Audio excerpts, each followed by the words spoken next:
Scott Steiner was just on Colt Cabana's podcast talking about his shitty business owner practices. He owns, it's Shoney's, which is just the Southern Perkins. But he's talking about how, like, he has all the surveillance cameras in the place, like, streaming to his home, so he just sits at home all day and watches his staff without their knowledge. Well, they know there are cameras everywhere, but, I mean, that's a... They don't know if someone's watching. That's not an acceptable work environment to create when you're a business owner. There was an Orange Cassidy David Starr match. Oh, David Starr, Orange Cassidy. That's how I meant to accentuate that. And that one was pretty good. And it's like, mostly he oversells. I mean, in a match that actually like takes off and turns into a real match, like if someone breaks the sunglasses and he starts fighting. I never saw that. Yeah, then he like oversells.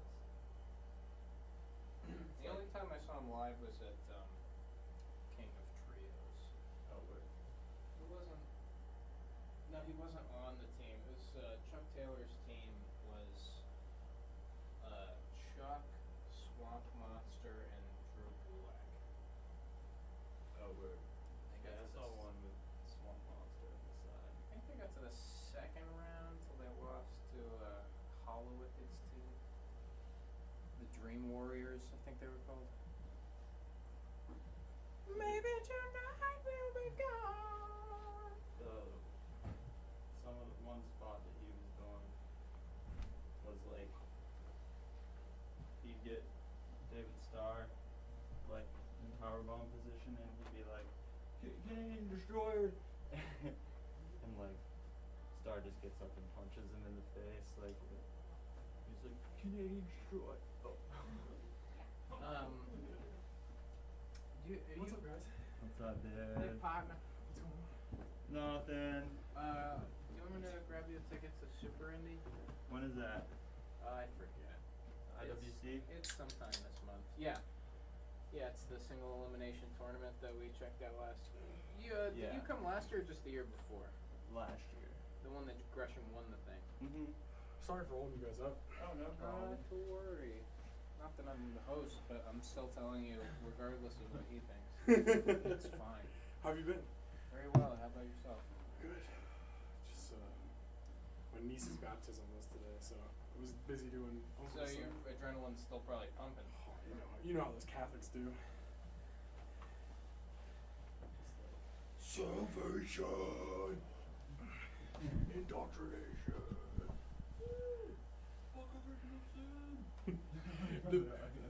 The heavy mentions of original sin during the readings and associated blessings. In case you thought that this infant child had gotten off scot-free out of being born and just lying down for the first few months. You think she's a perfect little angel, but no, she's a sinner. Let's start the show.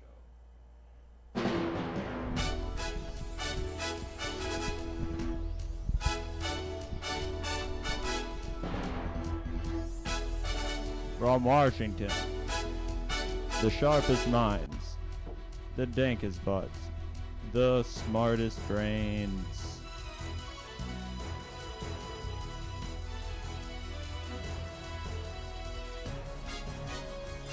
And welcome to the MikeLaughlin group. Today I'm joined by Alex Schaefer. Hello. And Cartwright Griggs of Bullet and Barrel magazine. Thanks for having me back, MikeLaughlin. Like usual, we'll get to issue 1. Daddy Speaks. Wednesday morning, Special Counsel Robert Mueller made his first public comments regarding his investigation of Trump's alleged conspiracy and cooperation with Russia in the 2016 presidential election. Mueller made clear that indicting a sitting president was never an option, since it's against department policy.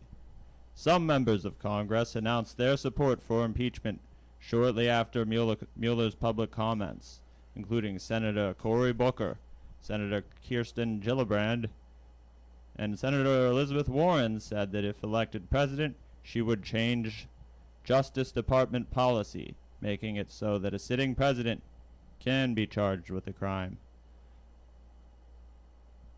Do you expect... No. Did you expect his voice to sound different? Cartwright. Well, I thought he would sound a lot more like Gregory Peck. I mean, you really zeroed in on the main takeaway there. Not that I'm surprised. You're MikeLaughlin. You've been doing this for a while. I didn't know what he was going to sound like. Alex, did you think his voice was going to sound different? No, he sounded like a cop. Yeah? You thought he would sound like a cop? I thought he would sound like a cop. Oh, he did sound a little bit like a cop. He's a career law enforcement official. Voice aside, are we more likely to see impeachment proceedings after Mueller's announcement this week? Are we more or less likely to see those proceedings? Alex. We're more likely simply because this is now being drummed into the minds of American people that it's a possibility, but I still don't know if it's going to rally the popular support around the nation that it would require to have a sitting president impeached before an election takes place. Cartwright, do you have anything to say about that? I think they'll talk about impeachment as much, if not more. But, you don't want to back a guy like Trump into a corner any more than you already have. Shoot, I mean, you're talking about Mr. Atlantic City. Atlantic City got mad at him, and look at it now. It's gone. Its economy is, in a word, ash and cinder. That's two. But they're, That's 3 words. they're both really good descriptors that really kind of paint the picture, and I really had a hard time choosing between the two. Yes, I see. Synonymous though they may be. I mean, until the leadership of the Democratic Party gets involved and really makes a strong claim for impeachment. Isn't that an oxymoron? Leadership of the Democratic Party? A bit under Nancy Pelosi, but I don't think that we'll see anything change until her opinion individually changes on this topic. You think she's being too safe? I think that she's worried about galvanizing Trump's traditional base of support. As Bingo. we've seen, and there's no incentive to do it in an election year unless you're sure that it's going to succeed. So you're saying that she's trying to avoid making the next election a referendum on Trump. Exactly. But if we don't address impeachment now and between now and the next election, it'll become untenable. And if he wins in 4 years, he can just act in. If he wins the next 4-year term, he can act with impunity for the full 8. Well, I mean, you can declare something an emergency even after it's been resolved. Look at what they did along the southern border.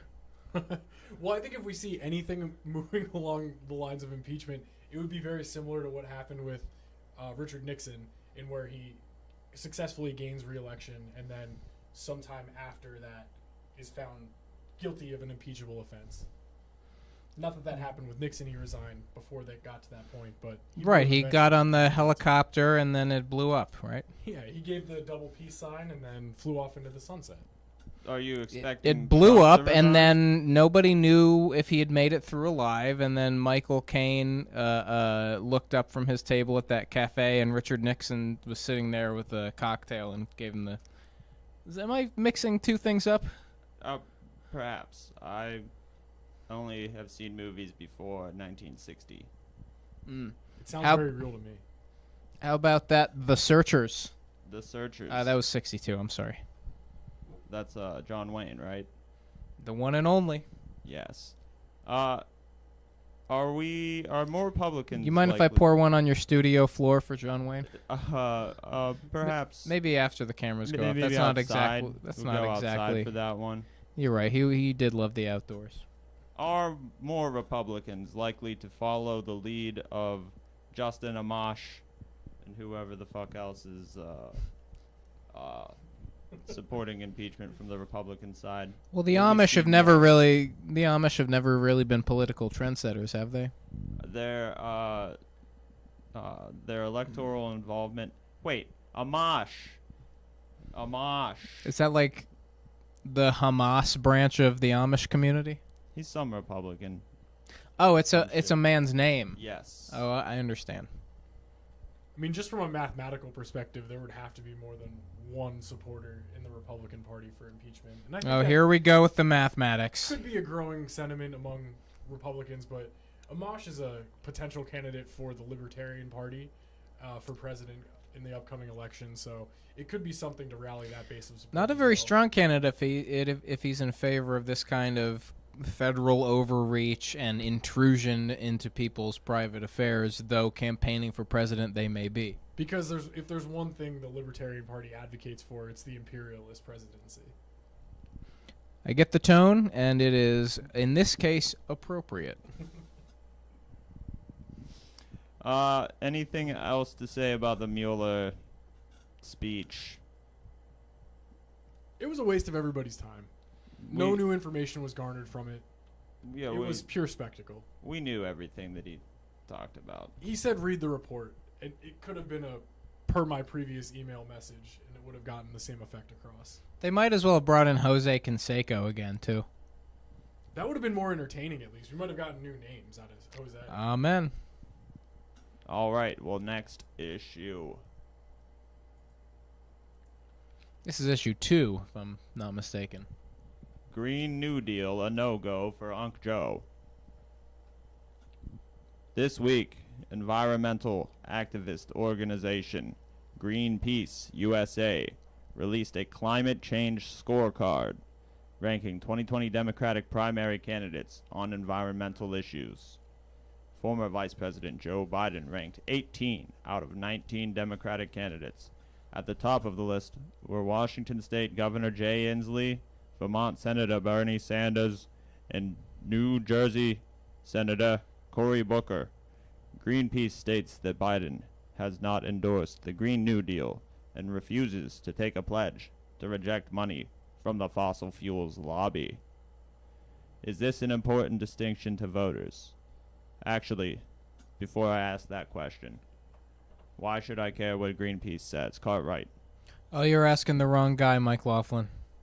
Oh, I'm asking you specifically because Well, I know how you're going to answer. Well, look, I think this poll shows that it just sheds light upon the fact that it hasn't been that politically fashionable to support a radical eco-terrorist agenda until very recently. So you have all the Johnny and Judy come latelys really signing on with this green, pink, new red deal.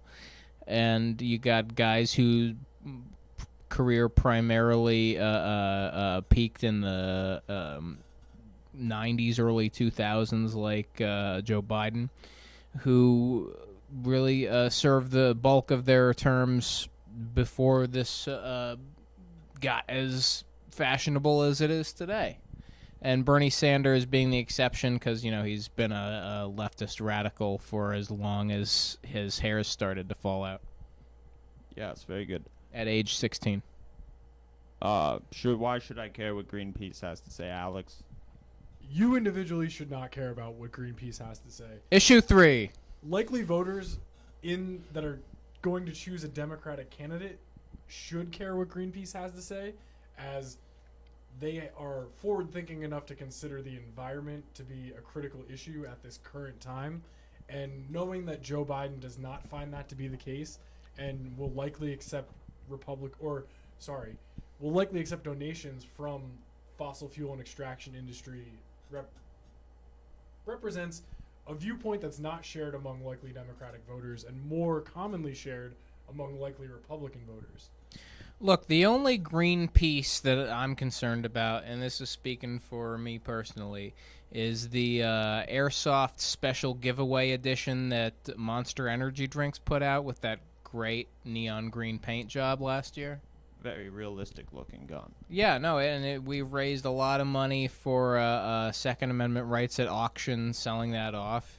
And we'd like to once again thank Mr. Nugent for pitching in and coming up with that very impressive winning bid. A patriot. Is this an important distinction to voters? Alex, you seem to indicate that yes, it is for Democrats. Well, with Joe Biden running on what's essentially a unity ticket, where he's trying to reunite the divided left and right of the country, if Heal we're our using country. traditional terms, it's an important signal that he scores poorly with Greenpeace to Republican voters, because that's a way that they can stick it to the libs by voting for Joe Biden. Right. Well, how you doing? And it's good to catch up. And also, is this important for Dem voters? well, I make my residence most of the year in Pennsylvania, where it's a closed primary, and you'd actually have to make that dark pact sealed in blood and register as a Democrat in order to vote in it. But here in the District of Columbia, there is no primary, right? Well, we're in Washington. Right. District of Columbia? No, Washington, not Washington. Oh, apologies. Yes. Is it an open primary here? I actually think this is a fictional place.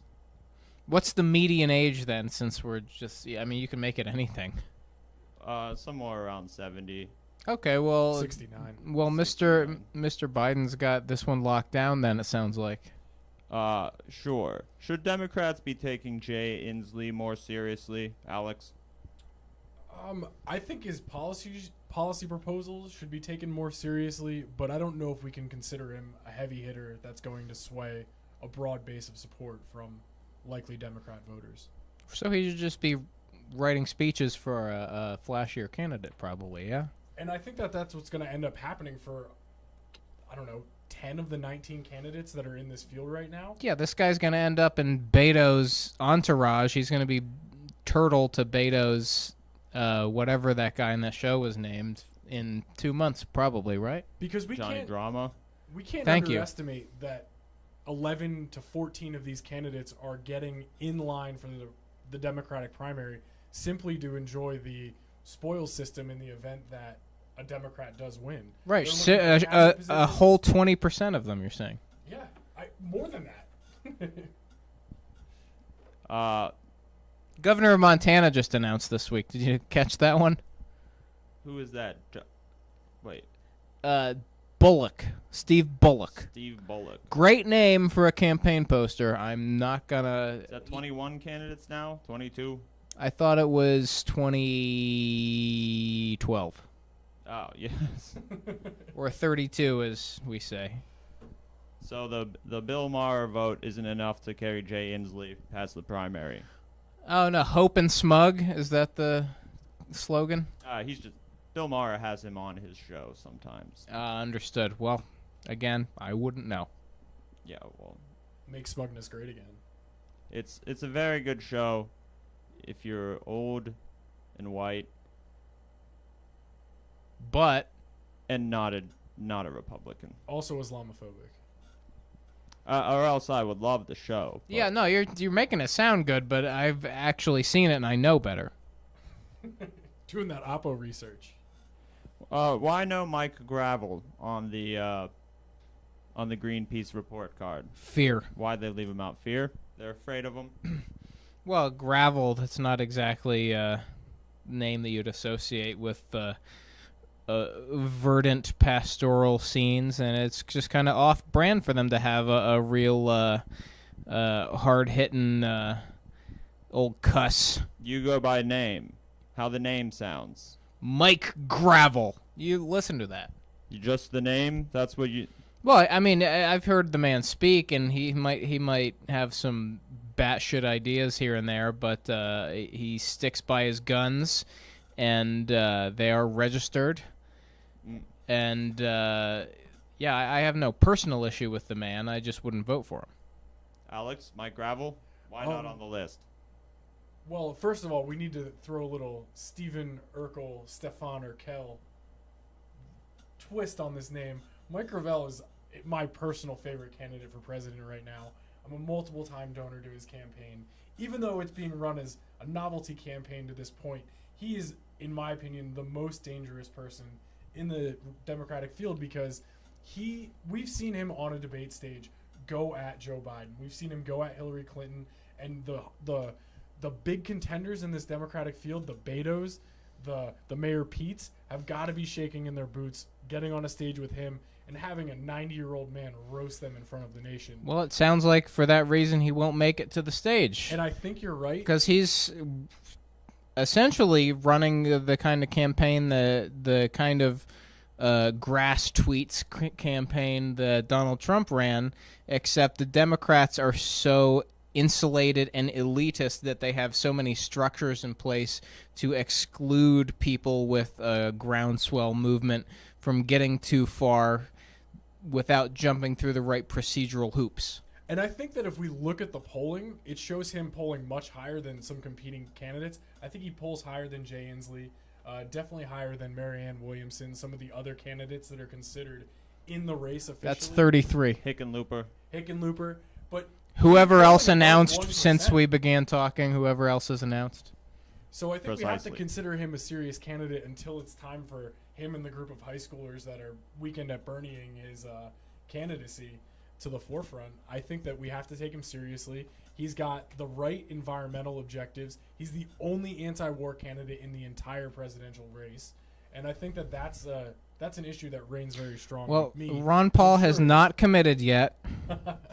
So, Mike Gravel, you're saying, for those not familiar, his campaign is being run by teenagers?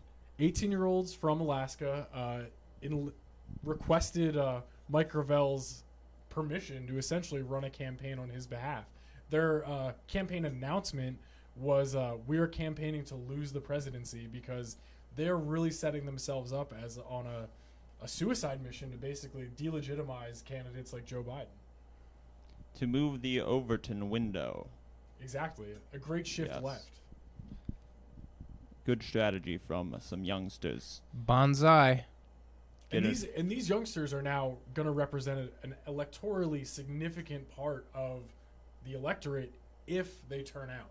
And that's always the question, is whether we can rally a young base of support to a Democratic cause. And unless you have candidates like Mike Gravel pushing the field to the left, you won't rally those people. Is that demographic that you're referring to, people who insulate their homes with seal blubber? I think that we're going with, instead of seal blubber, to be more green and eco-friendly, they're going to use discarded plastic bottles. Shoot, that's even more radical than I thought. Is Trump good or bad on this issue of the Greenpeace report card? They didn't do one for him. Well, he must be doing something But right is he then. good or bad? They don't even want to put his name in their mouths. Good or bad? Good. Good. Good. Alex, good or bad? Bad. Good. As bad as they get. Bad, but like good bad. You're like, oh, that's bad. That's a bad It's a man. bad dude. Like Johnny B. Bad. Better or worse than Bill Weld? Whew. Bill Weld's got a soft place in my heart, if you can find it.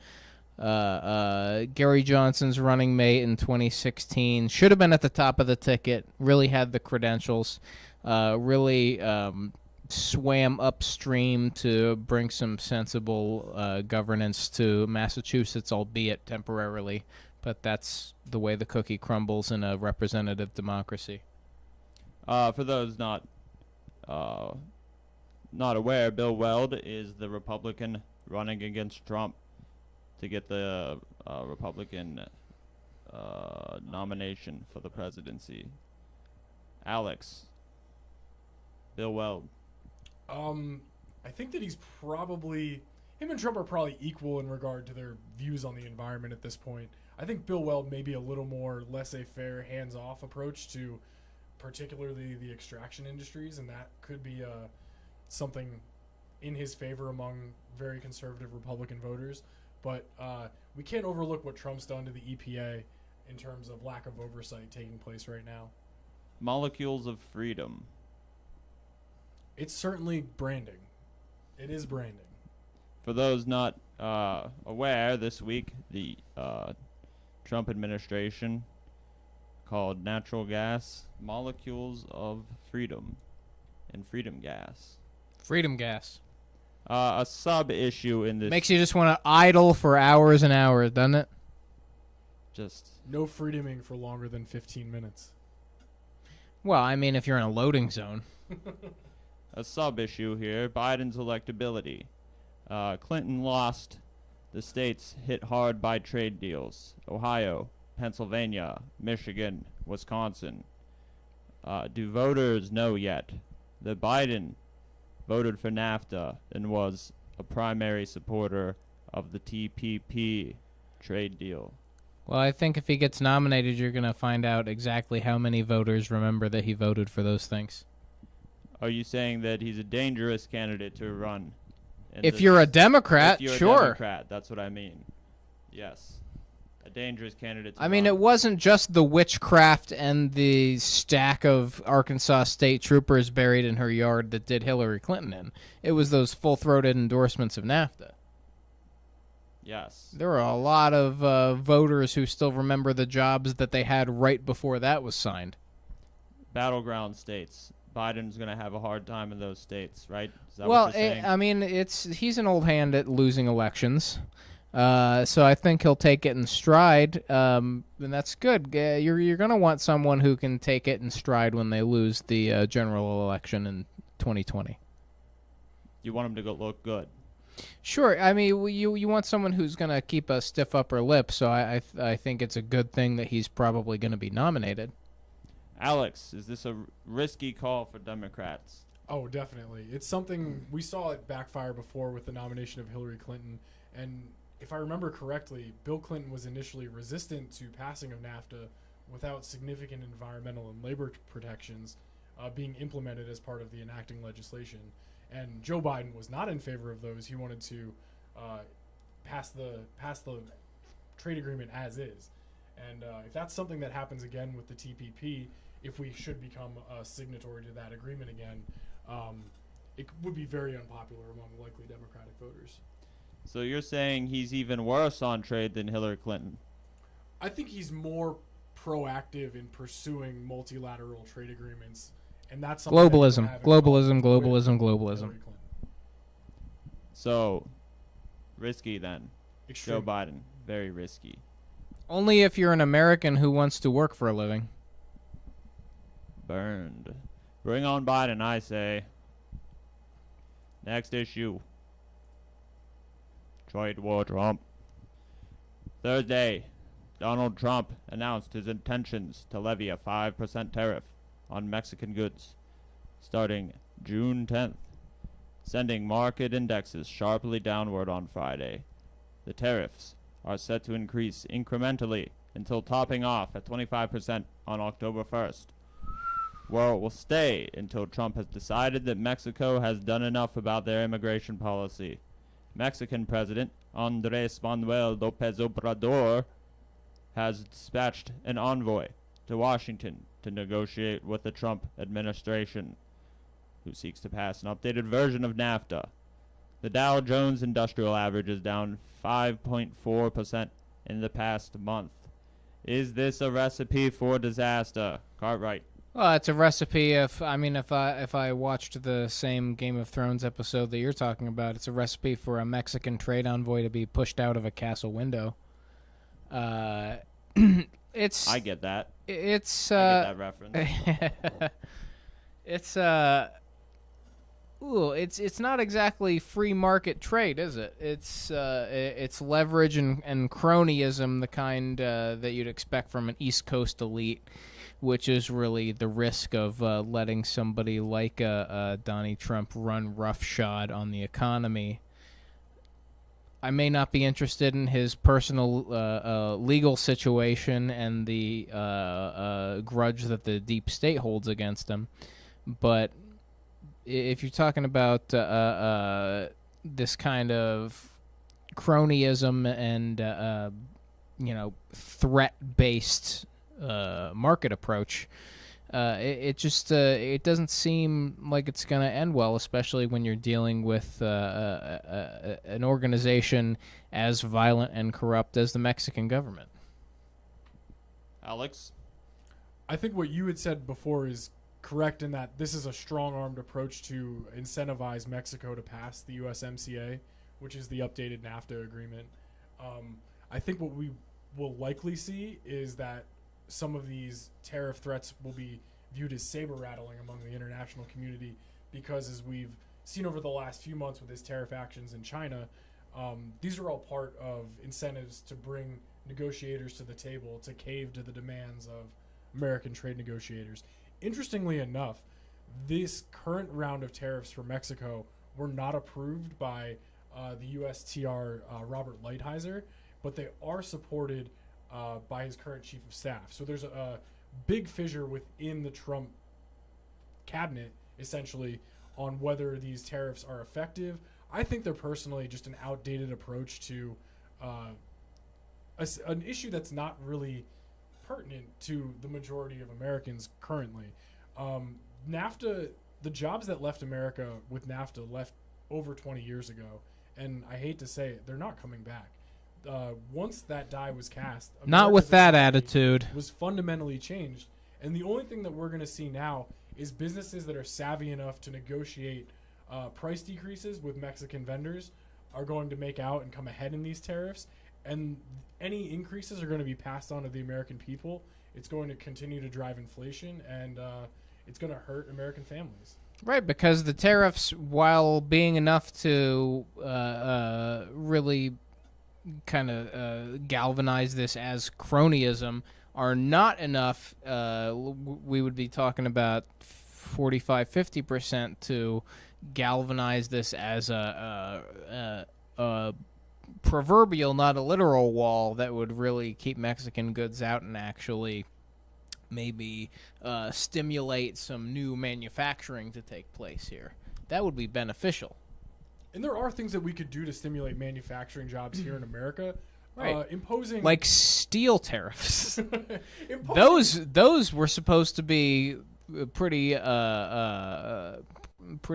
cataclysmic in a bad way and a good way, getting rid of all the Chinese steel and forcing us to, start the smelters back up again until the administration announced that laundry list of exemptions from the tariffs that made it so that we didn't have to make our own steel anymore. We just weren't buying it from the couple of countries that were not on the exemption list.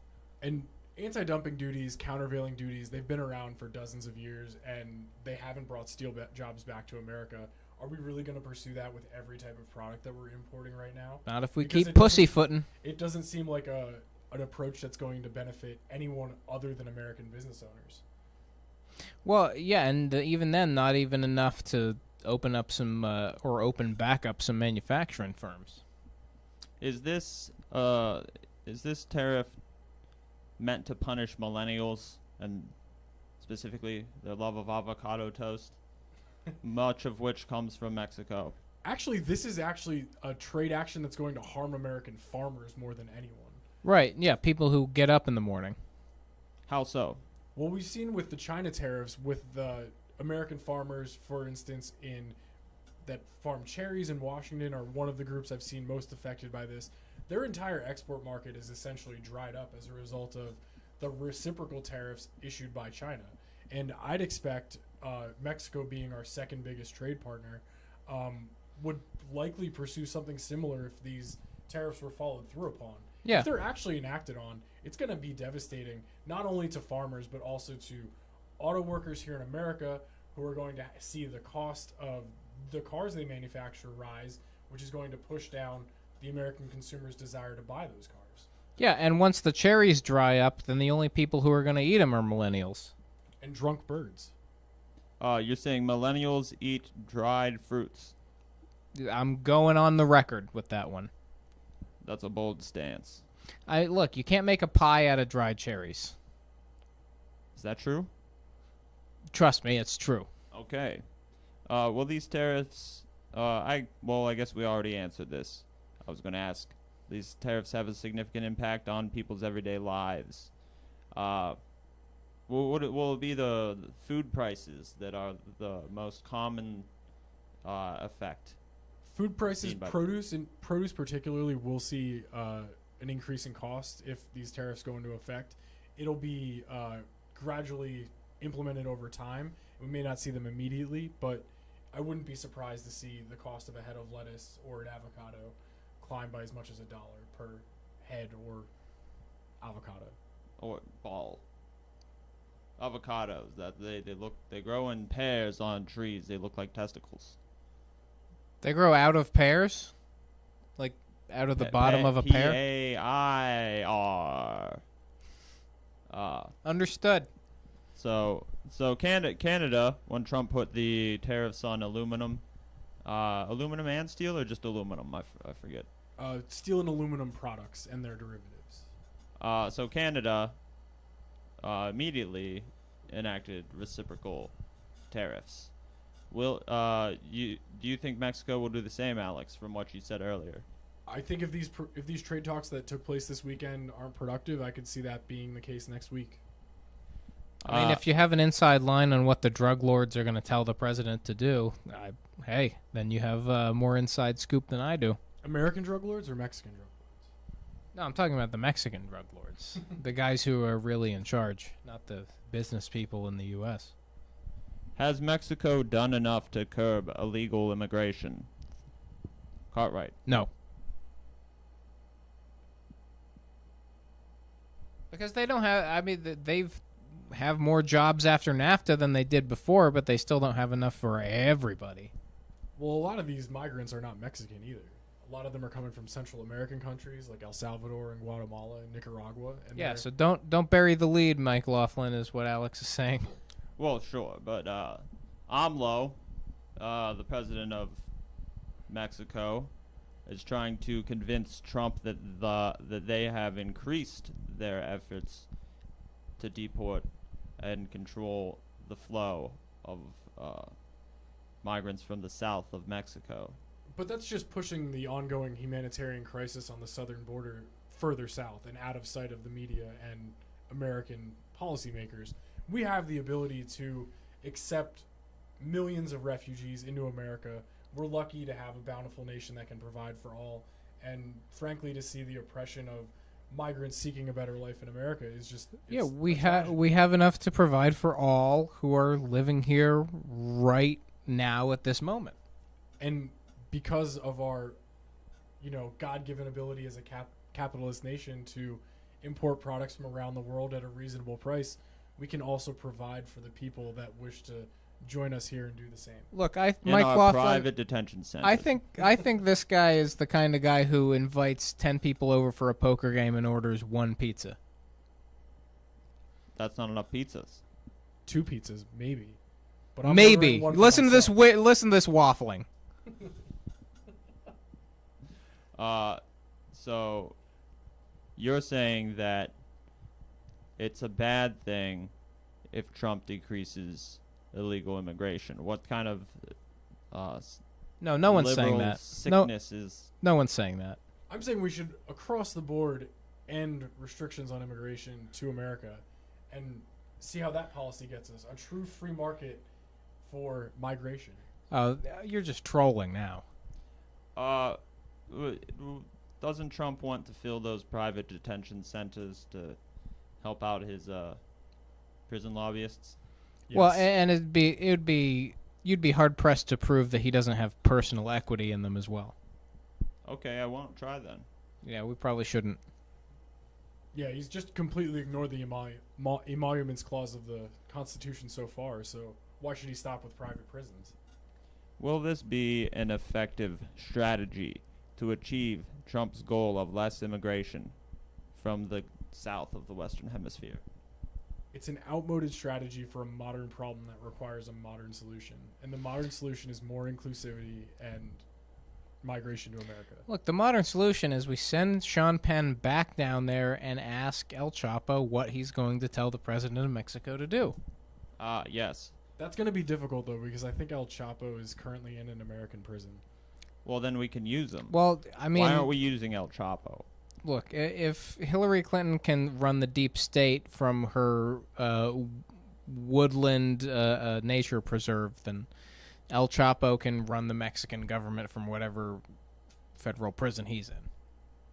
If I he's not mean, in the tunnel. let's not be naive. Alex, you just mentioned tunneling. Are we mistaken to not be tapping El Chapo's expertise in subjects such as global capitalism? He was one of the richest people in the world. Tunnel building. I'm sure we can use some tunnels. I think him and Elon Musk should get together on how to develop better tunnels. Again, hate to beat this drum again, but naive to think that El Chapo and Elon Musk have not been meeting for years to compare notes. I mean, I think that El Chapo was the inspiration for the Falcon rocket. Well, what do you think was in the cargo hold of that rocket? With as much money as the Sinaloa cartel takes in, tax-free, that's a lot of room for philanthropic pursuits. Has El Chapo been funding philanthropic pursuits secretly around the world? No. I mean, he's been creating jobs. That's a pursuit that really benefits everyone in one's socioeconomic sphere, right? Yes. Who's richer, El Chapo or Jeff Bezos? El Chapo before he got arrested. Jeff Bezos' ex-wife. Well, how much did Amazon pay? Amazon paid no income tax last year, right? And Jeff Bezos probably didn't either. Negative income So tax. it sounds like negative. So we're paying him to be Jeff Bezos now? Yes. Okay. Well, it sounds like old Jeffrey wins this one by decision. Next. And El Chapo's never paid taxes, so negative money is less than $0. Yeah, but he hasn't gotten the drone thing down for his little deliveries yet. So And it's El Chapo's been doing that for It years. I mean, I might not be giving Choppy the credit he deserves. It might be neck and neck, but I don't know. Very good. We'll keep our eyes on this one. It might be a photo finish. Next issue. Return of the Egg. Just in case you forgot. Unavailable? The fuck? I just put that there. Alright, well, I was going to show a video of Eggboy. Oh, the Australian Eggboy. Yes. The original. Eggboy who smashed an egg on the back of far-right parliamentarian Fraser Anning in Australia has raised $99,000 for victims of the Christchurch massacre in New Zealand. Eggboy, is he the hero we deserve or the hero we need? Alex. I think that Eggboy and his milkshake compatriots are the heroes that we need for our modern time. Sounds a little bit too much Alright. like a post-punk outfit to me. Yes. Eggboy and his milkshake compatriots. Post-punk. Very popular in the 80s, I believe. So were milkshakes. Coincidence? Perhaps not. Also popular in the late 80s was punching Nazis. Punching Nazis. We're seeing that revival now as well. So, will we see a revival of post-punk music? That's a takeaway. Will Sonic Youth have a reunion tour? Didn't the Sonic Youth just get them to redesign the character for that CGI movie? Different Sonic. Follow-up question. But when you think about it, isn't it the same Sonic? Well, if you listen to my follow-up question, should Sonic Youth change their name to Sonic? Well, Because they're old. I believe the Oklahoma-based fast food chain has that locked down real good. Or are they members of the musicians union, though? No, I think they actually work at a Sonic. Yes. Alex. They should change their name to Sonic and Knuckles. the best version of Sonic video game. Ah, yes, and we shall leave it at that. Thank you for joining me. Yeah, no Alex, problem. Have a good Cartwright. week. Anything to plug with you guys? Don't follow me on Twitter. Well, don't follow him on Twitter. Pick up the new issue of Bullet and Barrel magazine. We got some exclusive interviews, some exclusive pictorials of some scars that you're not going to see anywhere else on the newsstand. Scars the gun or Scars the... Scars the result of skin cells and white blood cells healing wounds. Oh. So not the Scar L. Yes. Well, in that case, I will bid y'all bye-bye. Free Steve Ducey. Free Doocy.